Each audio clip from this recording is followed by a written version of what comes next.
At my rehearsal dinner, my fiancée's family played a slideshow of all her wealthy ex-boyfriends as a prank.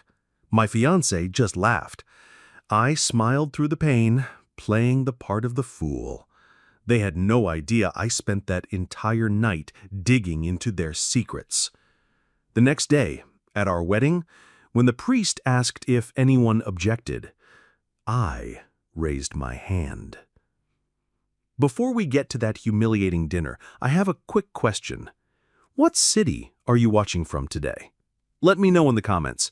And be sure to subscribe for more stories every day. Okay, let's head to that rehearsal dinner. The private dining room at the Regis Club was the kind of place designed to make a man like me feel small. The air was thick with the scent of old money, expensive perfume, and a quiet, suffocating snobbery. I sat at the long, candlelit table, a ghost in a well-fitting but unremarkable suit, surrounded by my fiancée Isabella's family.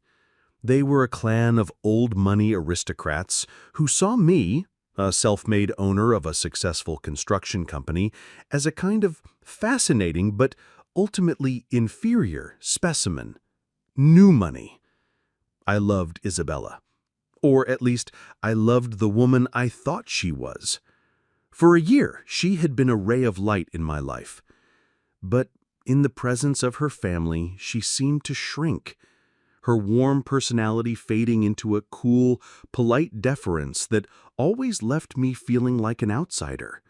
Her parents, her cousins, and especially her older brother Julian treated me with a kind of polite, smiling condescension that was far more insulting than any open hostility.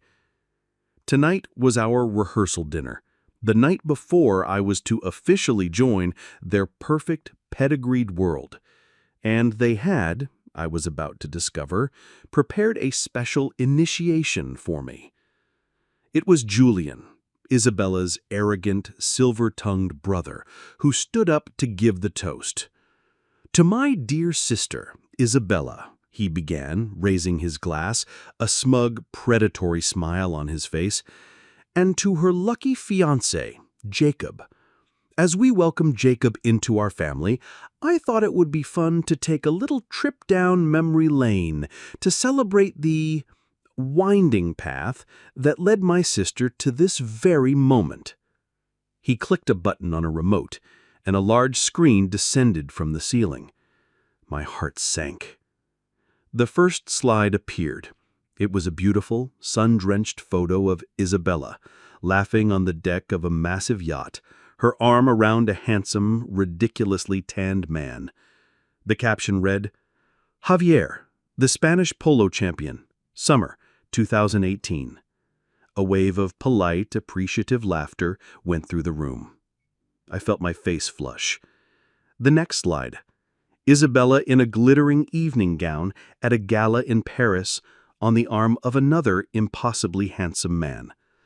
Sebastian, the Swiss banking heir, winter 2019. More laughter, this time a little louder. I risked a glance at Isabella. She was just smiling, a strange, unreadable expression on her face. The slideshow continued.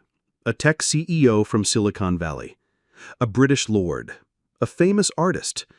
It was a parade of her past, a curated exhibition of the powerful, wealthy men who had come before me. With each slide, the message became clearer, a brutal, public declaration. This is the world she belongs to. You do not. Then came the final slide. It was a grainy, unflattering photo of me, taken on a fishing trip last year. I was holding up a small, sad-looking trout, squinting into the sun, a goofy grin on my face. The caption underneath, in the same elegant font, simply read, "Jacob, the contractor. Current finalist?" The room exploded in laughter. It was not a kind, gentle laughter. It was a sharp, cruel, braying sound, the sound of a pack of wolves, secure in their own superiority, mocking a lesser creature. And in that moment, the only thing in the world that mattered was the reaction of the woman beside me. I turned to Isabella, my heart breaking, expecting, praying to see a look of horror on her face, for her to stand up and defend me, to put a stop to this monstrous, humiliating spectacle. But she did not. She just watched me, a small, polite smile on her beautiful lips. And then, as her brother gave her a conspiratorial wink, she let out a high, clear, tinkling laugh of her own, a sound of pure, untroubled amusement. The sound of her laughter was the sound of a knife entering my heart and twisting, hard. It was not just a prank, it was a conspiracy, and she was in on it. A profound, cold clarity washed over me. The love I felt for her, so warm and so real just moments before, turned to ash. I sat there in the midst of their laughter, and I did the only thing I could do. I smiled. A wide, pleasant, and completely empty smile. I played the part of the good-natured fool who could take a joke. They thought they had just put me in my place, that they had won. They thought they had successfully reminded the simple blue-collar contractor that he would always be an outsider. They had no idea that in that single, terrible moment of her laughter, my fiancée hadn't just broken my heart. She had just given me a very, very good reason to spend the rest of the night before our wedding, digging into every single dark and dirty secret her perfect, powerful family had ever tried to hide. And I had a feeling I was going to find exactly what I was looking for. I sat through the rest of that excruciating dinner with a smile carved on my face. I laughed along with their cruel, condescending jokes. I listened as my fiancée, Isabella, and her brother Julian told charming, fabricated stories about their idyllic childhood. I played the part of the good-natured, slightly dim-witted fool they all believed me to be. It was the hardest and most necessary performance of my life. My heart, which had shattered into a million pieces the moment I heard her laugh, was now being reassembled piece by painful piece into something cold, hard, and unfamiliar. A weapon. The car ride back to our hotel suite was a masterclass in gaslighting. Isabella snuggled up to me, her hand resting on my thigh. "You're not really mad, are you, Jacob?" she murmured, her voice a sweet, melodious poison. "It was just a silly joke. My brother is just like that. He has a wicked sense of humor. You can't take him so seriously." "Of course not," I said, my own voice a marvel of calm detachment. "It was funny, a real classic." She seemed satisfied with my answer, turning to look out the window at the glittering city lights, completely oblivious to the Arctic wasteland that had just formed in the space between us. She thought she had gotten away with it. She thought I was the same simple, trusting man who had proposed to her 6 months ago. She had no idea that man had died in that dining room, right between the main course and the dessert. The moment we got back to our hotel suite, I told her I had a terrible migraine from the wine and needed to lie down. It was the first lie in a new and final chapter of our relationship. The moment she was asleep, I slipped out of bed, took my laptop, and went into the cold, silent living room of the suite. The prank hadn't just been cruel. It had been too polished, too calculated. It was a message. And the cold, dead look in Isabella's eyes when she had laughed had told me she was not just an observer. She was a co-author. The question was, why? Why would she, on the eve of our wedding, participate in such a profound act of public humiliation against me? The only possible answer was that this wedding, to her, was not about love. It was about something else. I made the phone call. My friend Frank is a private investigator, the best in the business, a man who can find the cracks in any perfect facade. I had used his firm for due diligence in my construction business for years. "Frank," I whispered into the phone, my back pressed against the cold glass of the hotel window. "It's Jacob. I have an emergency job for you. A top priority overnight money-is-no-object job." "Everything okay, Jake?" His voice was a low, concerned rumble. "No," I said, "but it's about to be. I need a full, deep-dive financial and background check on a man named Julian Prescott, my future brother-in-law. I need it by 7 a.m. tomorrow. I don't care what you have to do." While Frank and his team went to work, I started my own dig. I am a builder. I know that every structure, no matter how beautiful, has a weakness in its foundation. And the foundation of the Prescott family was their carefully curated public image. I went through Julian's social media, a glittering feed of yacht parties, ski trips, and vague, important-sounding business deals. It was a perfect performance of effortless wealth, but it was too perfect. I started cross-referencing the dates of his posts with public records, with news from the financial world. The inconsistencies began to pile up. The startup he had invested in had gone bankrupt. The charity he was on the board of was a shell corporation. It was all smoke and mirrors. At 4:37 a.m., just as the sky was beginning to turn from black to a bruised grayish purple, the email from Frank arrived. The subject line was just 2 words: "You were right." I opened the encrypted file and I read. And with every line, a new, more horrifying layer of the truth was revealed. Julian Prescott was not a successful investor. He was a degenerate gambler and a failed businessman. The report detailed a mountain of debt, not just to casinos and high-end credit card companies, but to a private and very dangerous loan shark. But it was the final part of the report that made the air leave my lungs. Frank had found the smoking gun. It was a copy of a formal loan agreement between Julian and his creditor. The final, massive balloon payment of $250,000 was due on Monday, the day after our wedding. The report also contained a quiet but significant detail about my own wedding plans.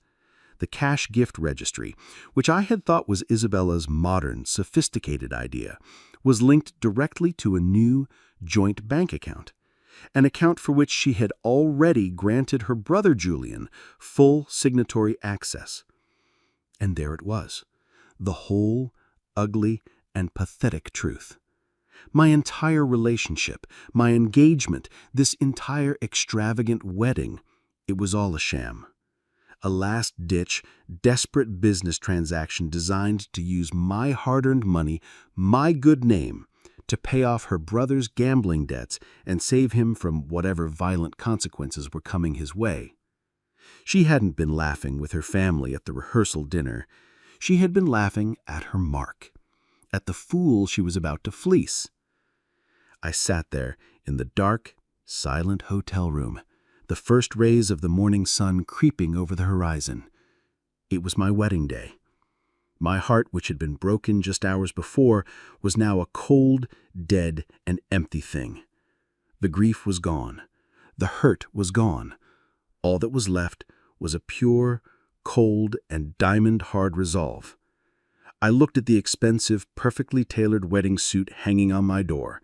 I was supposed to be a groom today, a happy, loving, and slightly foolish husband, marrying the woman of his dreams. I would still play the part. I would walk to that altar. I would smile at my beautiful, treacherous, and utterly doomed bride. They were all expecting a wedding, but I was going to give them a public execution. The morning of my wedding day dawned bright and clear, a detail of such profound, cosmic irony that I almost had to laugh. It was the kind of perfect, storybook day that every couple dreams of. For me, it felt like the day of a state execution. My own. I went through the motions in a state of cold, detached automation. I put on the expensive, perfectly tailored tuxedo I had been so proud of just yesterday. It now felt like a costume, the uniform for the final tragic role I had to play. My best man, my brother, was a whirlwind of cheerful, nervous energy around me, straightening my tie, offering me a celebratory glass of champagne that I refused. He saw my quietness, my stillness, and mistook it for pre-wedding jitters. He had no idea I was not a nervous groom. I was a loaded weapon, my safety off, waiting for the perfect moment to fire. My phone buzzed. It was a text from her, Isabella, my beautiful, treacherous bride. "Can't wait to see you at the altar, my love," it read, followed by a string of heart emojis. "Today is the first day of our forever." A year ago, those words would have made my heart sing. Now they were just evidence. Exhibit A in the case for her profound and monstrous betrayal. I replied with a simple, "You too," and added a single heart of my own. The game, I had decided, would be played until the very last second. As I stood at the altar of the grand, sunlit cathedral, waiting, I felt a strange sense of calm. The church was filled with hundreds of guests, their faces a sea of happy, expectant smiles. On the left side sat my family and friends, their love a warm, genuine presence. On the right sat hers, her father, her mother, and sitting in the front row, his face a mask of smug, triumphant relief, was her brother, Julian. He thought he was safe. He thought his problems were about to be solved. He kept catching my eye and giving me a little conspiratorial wink, as if we were two partners in the same happy crime of marrying his sister. He had no idea how right he was. Then, the organ swelled to a triumphant, deafening crescendo. The massive cathedral doors swung open, and there she was, Isabella. She was a vision, a breathtakingly beautiful angel in a cloud of white silk and lace. She walked down the aisle on her father's arm, her face a perfect portrait of bridal joy, her eyes locked on mine. And for a single, terrible, heartbreaking moment, the old Jacob, the man who had loved her with every fiber of his being, resurfaced. My heart ached. I wanted so desperately for it all to be a lie, for the PI report to be wrong, for her laughter at the rehearsal dinner to have been a mistake, for the woman walking towards me to be the one I had fallen in love with. But then, as she reached the altar, she looked past me for a split second, her gaze meeting her brother's, and I saw it, a tiny, almost imperceptible nod, a flicker of a shared, triumphant smile. It was a look of confirmation, a look that said, "We did it. The fool is hooked." And in that moment, the last of my heartbreak burned away, leaving nothing but cold, hard, and righteous ash. The loving groom was gone, and the executioner took his place. The ceremony proceeded. I was a flawless actor. I said my vows, my voice steady, my words a masterpiece of double meaning that only I could understand. "I promise," I said, looking into her beautiful lying eyes, "to give you a life you could never have imagined, and to give your family, especially your brother, exactly what they deserve." She had squeezed my hand, a tear of joy rolling down her cheek. We exchanged rings. We knelt for the blessing. The priest, a kind old man with a gentle smile, finally reached the end. "And now," he said, his voice beaming as he looked out at the congregation, "if there is anyone here who has any just cause why this man and this woman should not be joined together in holy matrimony, let them speak now or forever hold their peace." The traditional, polite, and expected silence fell over the cathedral. The guests smiled, ready for the final joyous pronouncement. Isabella turned to me, her eyes shining with a look of pure, triumphant love. She thought she was seconds away from her victory, from securing her brother's salvation and my fortune. I let the silence stretch for 1 second, 2, 3. Then I gently raised my hand. "I'm sorry, Father," I said, my voice not loud but perfectly clear in the vast, silent church. "But there is a just cause." I took a step back from Isabella, creating a small, unbridgeable space between us. And then I looked out at the sea of shocked, confused faces, at my own horrified family, at my bride's family, their faces now a mask of dawning, panicked horror. And I said the words that would bring their entire world crashing down. "I object." My bride stared at me, her beautiful, smiling face, which had been turned up to mine in a look of loving adoration just a moment before, completely crumbled. Her jaw went slack, her eyes widened with a profound, uncomprehending shock. "Jacob," she whispered, her voice a small, broken thing. "What are you doing? This isn't funny. Stop it." Her father, from the front pew, was already on his feet. "What is the meaning of this?" he boomed, his face turning a deep, furious red. I held up a single calming hand to the stunned priest. "Forgive me, Father," I said, my voice now amplified by the small microphone on my lapel, a microphone I now realized was my stage. I turned away from my devastated bride and faced our guests. I faced her family. I took a deep breath and began the performance I had been rehearsing in the cold, dark hours before the dawn. "Good afternoon, everyone. I know this is highly unorthodox. Please bear with me." I looked out at the sea of confused, shocked faces. Last night, at our rehearsal dinner, my future brother-in-law, Julian, and the Prescott family played a little prank on me. A very amusing slideshow showcasing my fiancé's impressive romantic history with a series of princes and banking heirs, all meant to remind me of my humble place in their grand world. I paused, letting the memory of the previous night's humiliation settle in the minds of the guests who had been there. "It was all in good fun, of course," I continued, my voice dripping with irony, so thick it was almost a physical thing. "And my beautiful bride, Isabella, she laughed right along with them. It was a joke. I was supposed to be a good sport and laugh too." I then turned my gaze to Isabella's brother Julian, who was now staring at me, a look of dawning, panicked dread on his face. "But the real joke," I said, my voice dropping slightly, becoming more serious, "was not the slideshow. The real joke I discovered when I couldn't sleep last night was this wedding. The real joke was me." Isabella was now shaking her head, tears welling in her eyes. "Jacob, please stop," she begged. I ignored her. I was speaking to the room now. "You see," I said, my voice the calm, methodical tone of a man explaining a business deal, "I have always been told that my future brother-in-law, Julian, is a brilliant and successful investor, a man of leisure, a man of taste. But it turns out that is not quite the truth. The truth is that Julian is a compulsive gambler. The truth is that Julian has amassed debts totaling over $250,000. A new, more shocked gasp went through the crowd. I saw Julian's father, my would-be father-in-law, lurch to his feet, his face a mask of pure rage.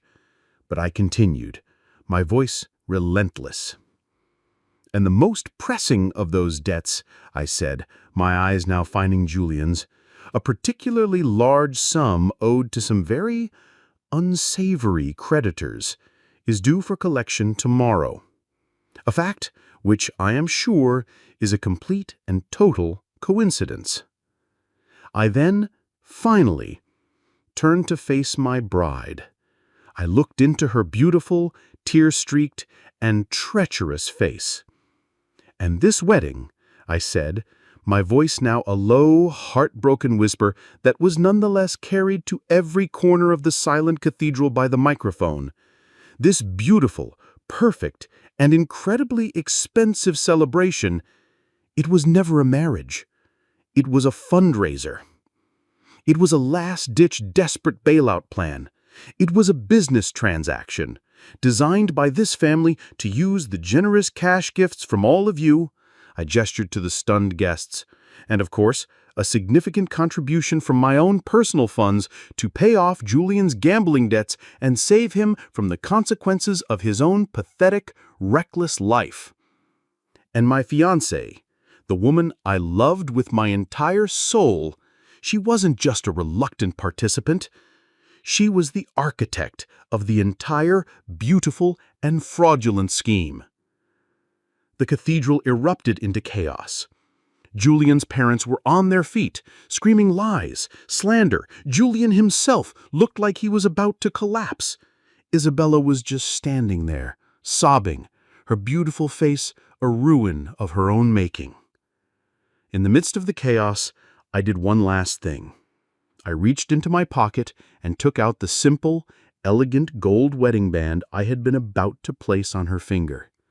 I walked to the altar, and I placed it gently on the white lace cloth. "I believe this was for the finalist," I said, my voice for her ears alone. I then turned to the back of the church, my voice once again a clear, public announcement. "And for the Prescott family, my lawyer, Mr. Davies, is waiting for you by the main doors. He has a full, detailed copy of the private investigator's report on Julian's finances, as well as a civil suit I am filing against you for fraud and emotional distress. I'm sure you'll find it makes for a fascinating wedding reception." I turned my back on my bride, on her ruined family, and on the smoking wreckage of our wedding. I began to walk, alone, back down that long, magnificent aisle. I had walked into this church a happy, loving, and completely clueless groom. I was walking out a free and much, much wiser man. And I had just given them a wedding present they would be paying for, in every sense of the word, for the rest of their lives. I walked out of that cathedral and into the bright afternoon sun, a free man. The chaos I left behind me was a distant, unimportant symphony. I did not look back. I didn't need to. The image was burned into my mind. Isabella's beautiful, treacherous face crumbling in horrified disbelief. Her brother Julian's, pale with the terror of a man whose safety net had just been cut. And her parents, watching the legacy of their perfect family name being incinerated in real time in front of 200 of their closest friends. My lawyer, Mr. Davies, was indeed waiting by the grand doors, a thin, satisfied smile on his face. He intercepted Isabella's father, who was sputtering, red-faced, trying to salvage the situation. Mr. Davies handed him a copy of the private investigator's report. "My client withdraws all prenuptial settlement offers," Mr. Davies said with a lethal calm, "and he expects your family to cover all costs associated with this fraudulent event. If you fail to do so, this report becomes a public document. Have a good day." My own family met me on the church steps, their faces a mixture of shock, concern, and a reluctant, dawning respect.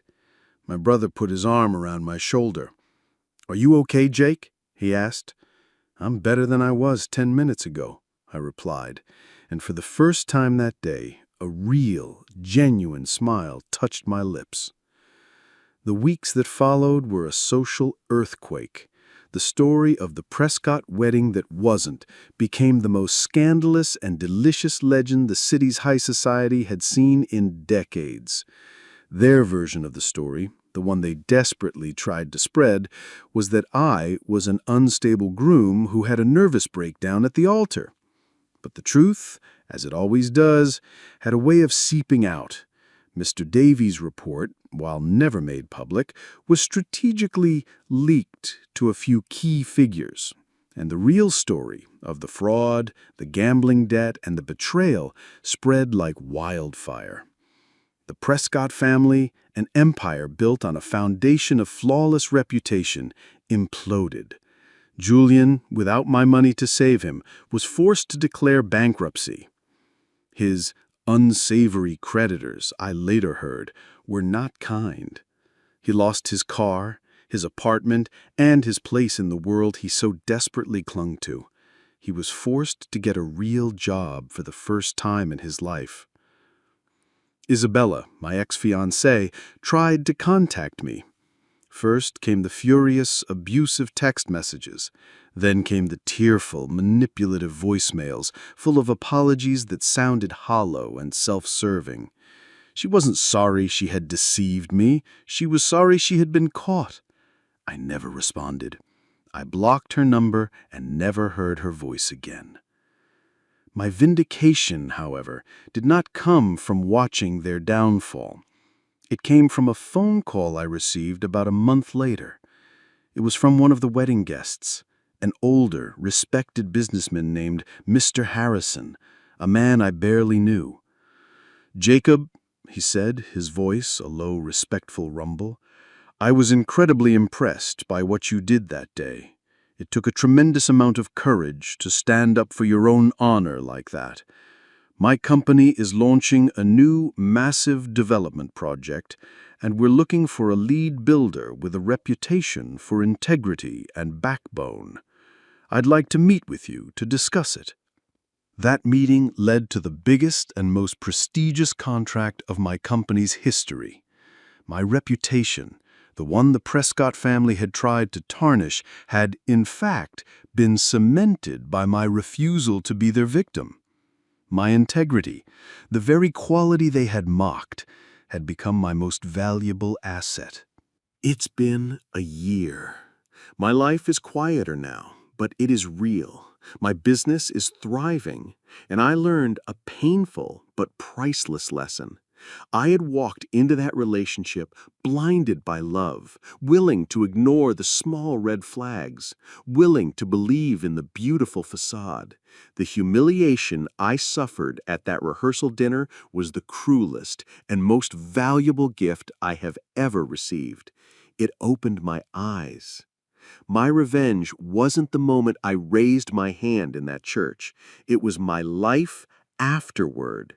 It was the success I built, not to prove them wrong, but to prove myself right. It was the peace I found in knowing that I had escaped a lifetime of lies. They had tried to make me the fool in their story, but in the end, I became the author of my own, and I walked away, leaving them behind, trapped in the final, ruined chapter of their own false fairy tale. An absolutely incredible story of a wedding day revenge and standing up for yourself in the most public way possible. What do you think of Jacob's decision to expose everything at the church? Let us know your opinion in the comments below. If you were on the edge of your seat during this intense drama, please show your support by hitting that like button and be sure to subscribe for more daily stories of shocking karma and revenge. Don't forget to click the notification bell so you never miss an upload. Thanks for watching, and we'll see you in the next story.